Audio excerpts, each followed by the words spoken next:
Nice badge on that shirt, Kotzi.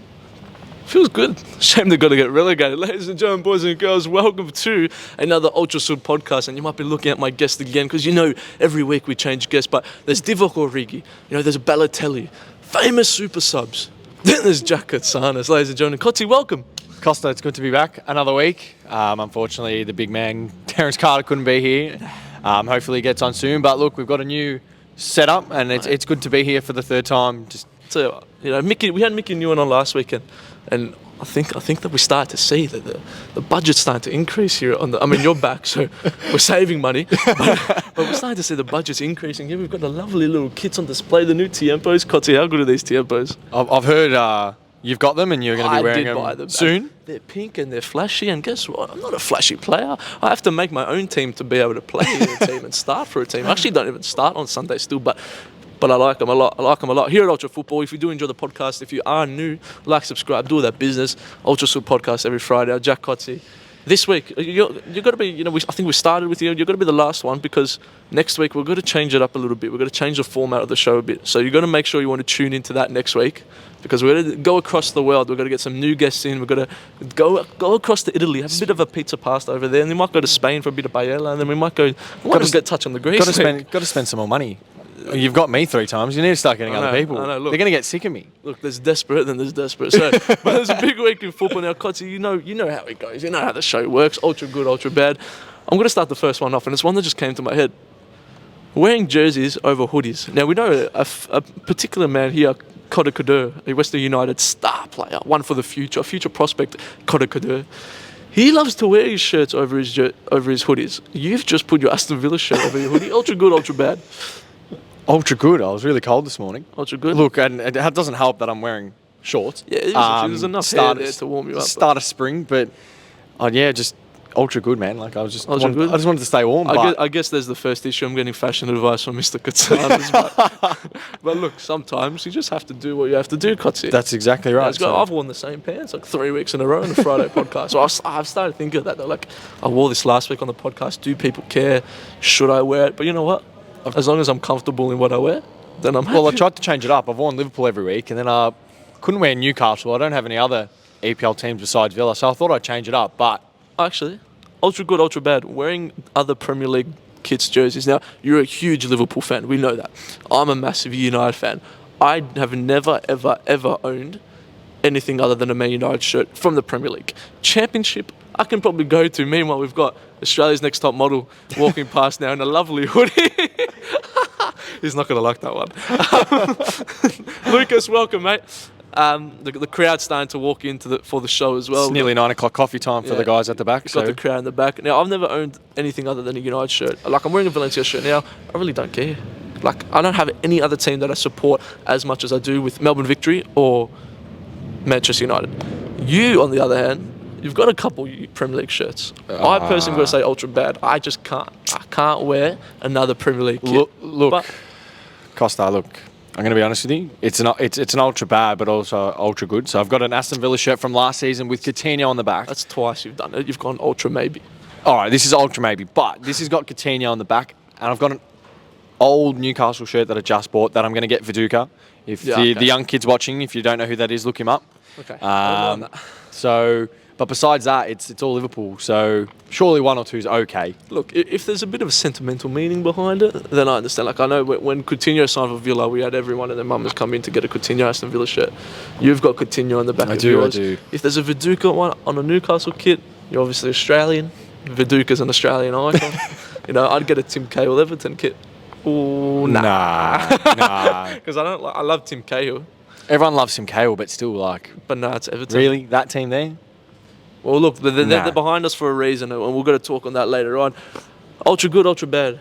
Anthony for 90 mil is a overrated and overpriced signing. Ooh. It's like a huge fee. I think the fees we know now. I'm not paying it, so I've kind of stopped worrying. He's become Man United's 3rd biggest signing, most expensive signing, and 8 goals in the Eredivisie. I'm obviously a United fan. 8 goals last season. He puts assists on the board.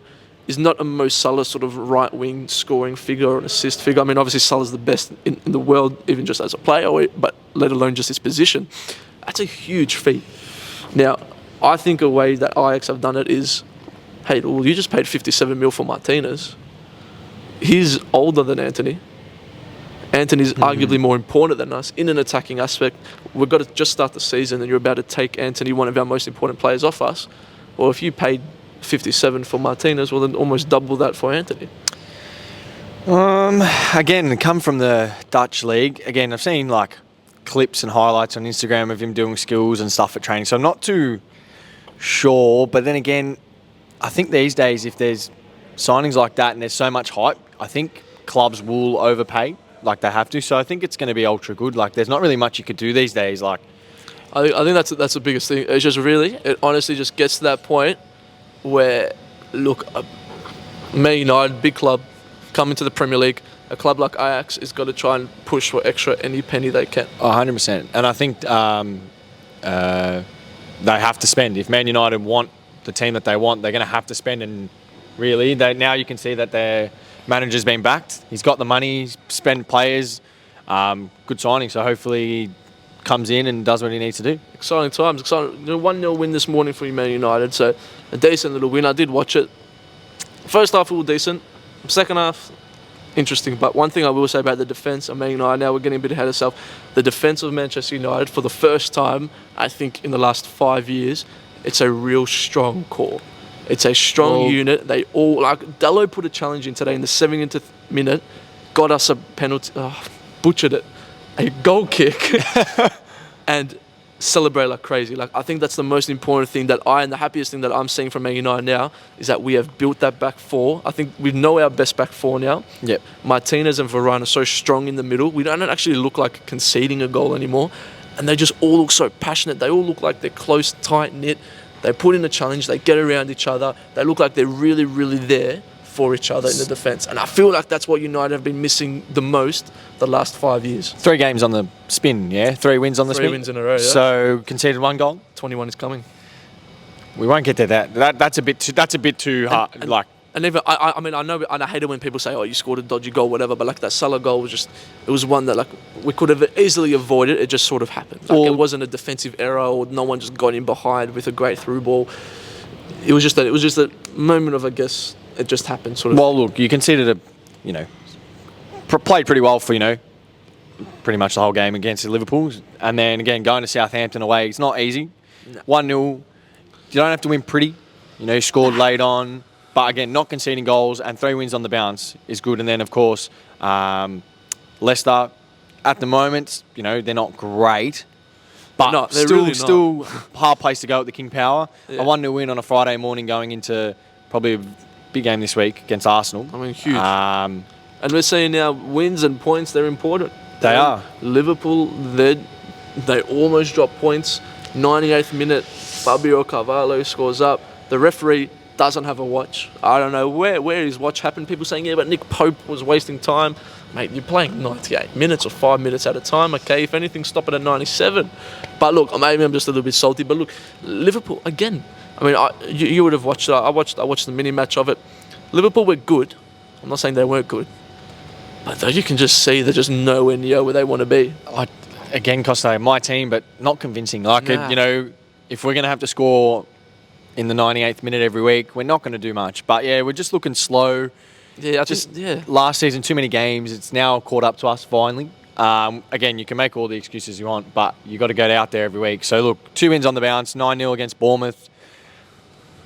I mean, look, championship team, that one. Look, my under-15s team on the weekend, they won 10-0. And I asked them last night at training, I go, what were your thoughts on the game? They all said it was kind of boring. And as a coach, that made me feel so happy.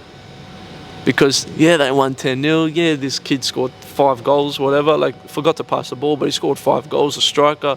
I'm moving players around. I didn't know what to do. It's like you're winning 10-0. You're beating a guy that's already down on the floor, knocked out. Like, it's a little bit disappointing. But 9-0 win for Liverpool last week. It's a good win in the sense of, we just lost to United, a team that we probably should still be beating. How can we get up and about again? Bang, 9-0, that's good.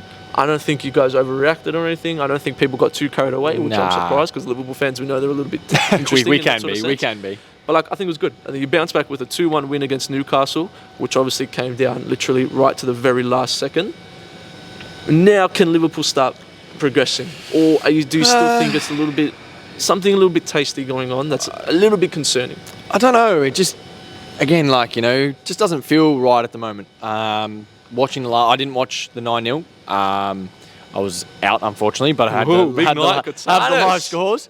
And of course, the Ultra Sud group was going off. Everyone was happy, not happy. Me and Javen were some of the biggest culprits in that. Yeah. Oh, well, but look, even yesterday watching it just doesn't feel right. Again, it always happens early on in the season. The fans aren't up and about straight away. You guys notoriously just aren't the best starters, though. I remember this exact same thing happening last season, where you just started a little bit slow, like that 3-3 draw against Brentford. You guys were not playing bad, but you're getting draws and you're dropping a couple points, and then, that's it, the league's done. And then we know how good Liverpool can be, and then bang, they obviously push City right to the last day. Look, I do agree, but I just the way we're playing, like normally, even if we're going to, say, a Brentford away, when last season, that game, all these games that we were going to, and we didn't get the points we wanted, we were still battering teams. They were, under the cosh the whole time. But now it's I agree. Missed passes, not pressing the same. Salah's not the same. He got 2 assists yesterday. But, it's just not working. Firmino's scoring goals. But again, how long's that going to last till he's injured? And all these injuries. But at the end of the day, if we don't start... Fantasy killer Mo Salah. How did he not, in that 9-0 game, do anything? No. Did he get... No, he didn't even get an assist, I don't think. 3 points. He was captain. For real. I actually captained Erling Haaland last week, and guess what? He scored a hat-trick. Now, let's touch on Erling Haaland, because that guy, and I said it, and I got a bit of stick for saying that, everyone you say is going to be a flop. I said Haaland's going to come in and just make a mockery of the league. That guy, he's scary, man. He's scary. I'm thinking about it right now. He's scary. He's scored... Don't think about it too much. It's in my nightmares. 6 goals in 2 games, Saturday and Wednesday. I can't believe that. And okay, cool. Well, he's not playing against the best of teams. Or sweet, whatever. You have to beat what's in front of you, and that's it. And sometimes I know I'm on Twitter, and Twitter's a dangerous place.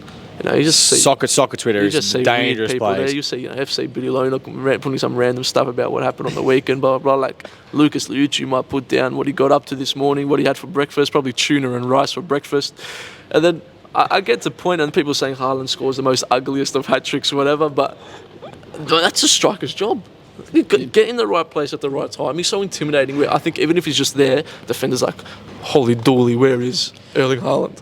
And he's doing it. He was born to score goals, and that's what he's doing. What were you born to do? At this point, I still don't know. I still don't know, to be honest. Lucas, what were you born to do? What were you born to do? Erling Haaland was born to score goals. What were you born to do? Wait, what did he say? Kick ass. Kick ass? Kick. That was a stinker. That was a stinker. He's behind the cage, mate. What jumper are you wearing there? 1-0 jumper? Clutzy, be quiet. Oh, sorry. Everyone. I'm just trying to take the humble approach, but I really want you to keep talking about. All right, everyone, get down to 1-0 whenever you can each Sunday. Nah, don't. We suck. Buy their merch. We might be expanding. Mr. Katanas. You never know. Key's gone. Now, we can't talk about it. Now, Erling Haaland, we know is unbelievable. Man City, we know are unbelievable. A team that is not unbelievable. Or a team that unbelievable. Unbelievably bad.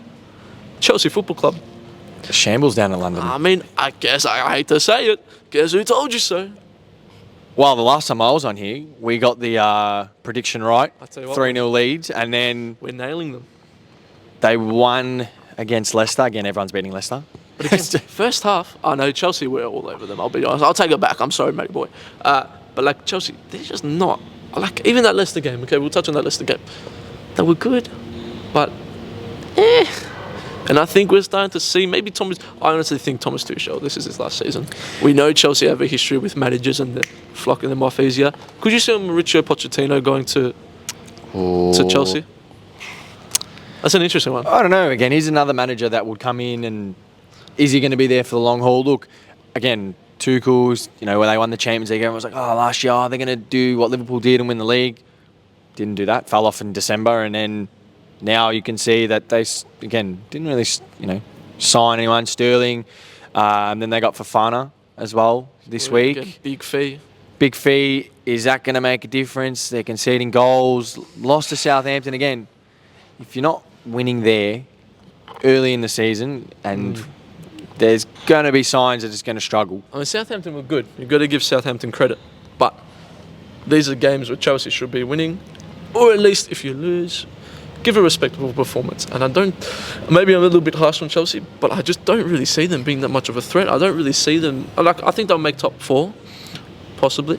But I don't know. That top 4. I think 4th position. If Arsenal continue to do what they're doing, and they've got a huge game this weekend, it's probably their first real test. Would you disagree? Arsenal's first this week, season big test at Old Trafford. Yeah. They won 2-1 yesterday against Aston Villa. Again, not a great side at the moment. We'll get to that. They're poor. They're poor. Then beating Fulham on Saturday or Sunday morning, 2-1. So look, getting results. And I spoke to a Arsenal supporter, Jimmy Paneris, yesterday. Yeah, and he said Shout out, Jimmy. the first time since probably about 2004 or, 2003, since they won 5 in a row. Really? So they're doing all right, but now it's the time where if they're playing midweek games and Saturday or whatever, is it going to continue? You know, they've got Europa League, which will be starting soonish or September. It's just, can they continue? And look, Sunday is going to be a very big test. Man United's, again, 3 on the spin. They're up and about. Yep. And Arsenal, Man United, always a big game. So I think Casemiro will get the start because he didn't start today. He came on 60th minute. I don't mind that. He got 30 minutes today. He got, I think, 15, 20 odd the week before, the game before. I think he will start just to solidify that because we know how good I guess they are in the attack. Martin Odegaard, what a player. What a player. He's taken the captaincy role at Arsenal too. He's really stepped up. Fantastic player. But Arsenal, they could be on a dangerous thing. They did have Douglas Luiz. They were pretty, from your man Aston Villa. I did say that last night. Yeah. All this transfer window, deadline day stuff. Can they get Douglas Luiz? That fell through. They didn't end up getting it. Is it Arsenal's miss or Aston Villa's game? Who's it got to be more important to? Do you understand what I'm trying to say there? Are Arsenal going to be finishing the season making? If we had a Douglas Luiz, we could have looked at things differently, or Aston Villa counting their lucky stars because they've kept him? Look, I think they're counting their lucky stars as of now. Then you've got the transfer window in January. Could Arsenal spend the big bucks then for him? Maybe, maybe not. Depends how they're going. See how you tend to if it starts to come down the mountain. Yeah. But look, at the moment they're firing. Jesus again firing. Odegaard firing. Doing well. Martinelli. The Brazilians in the Premier League are taking over, mate. They are. They're taking a bit of jungle ball. So yeah, Brazilians are great. Now, Kotsi, we've touched on a couple of stuff. Chelsea, I don't think are that good.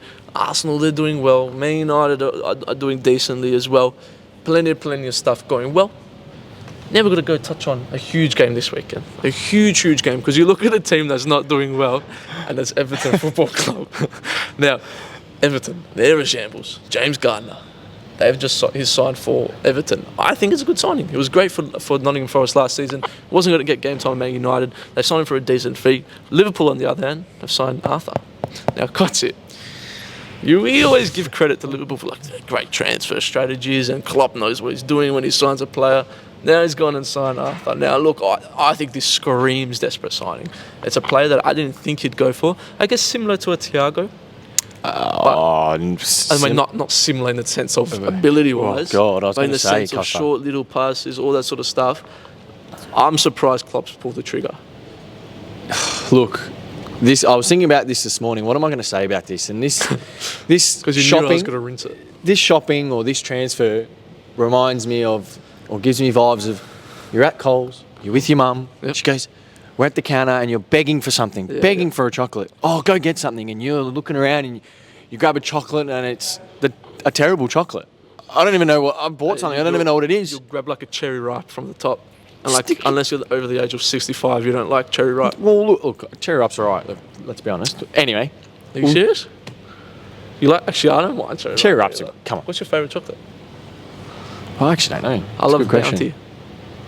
See, I wouldn't buy that. That's on that. That's me. If a kid's buying a Bounty, this is like this transfer. Really? because they're always at the bottom of the favourite spot. So like no one touches them, but like they're great. Turkish delight's good though. What?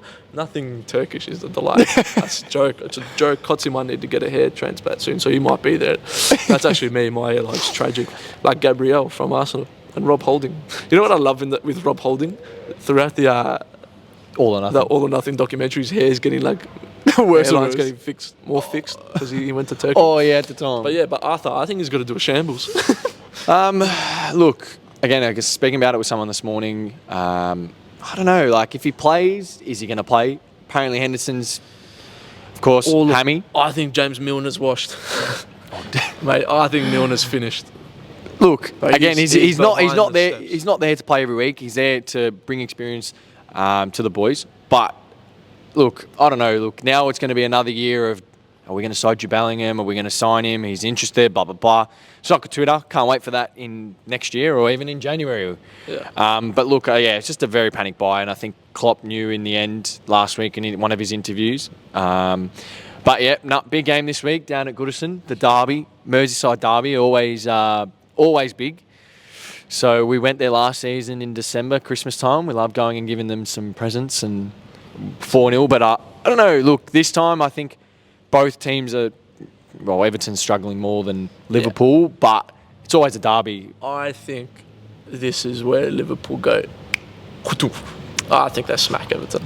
I don't think we smack them. I think it's going to be a 1-0 or 2-0. Really? I'm going 4-0. 4-0. I'm going 4-0 Liverpool. I think that Everton are terrible.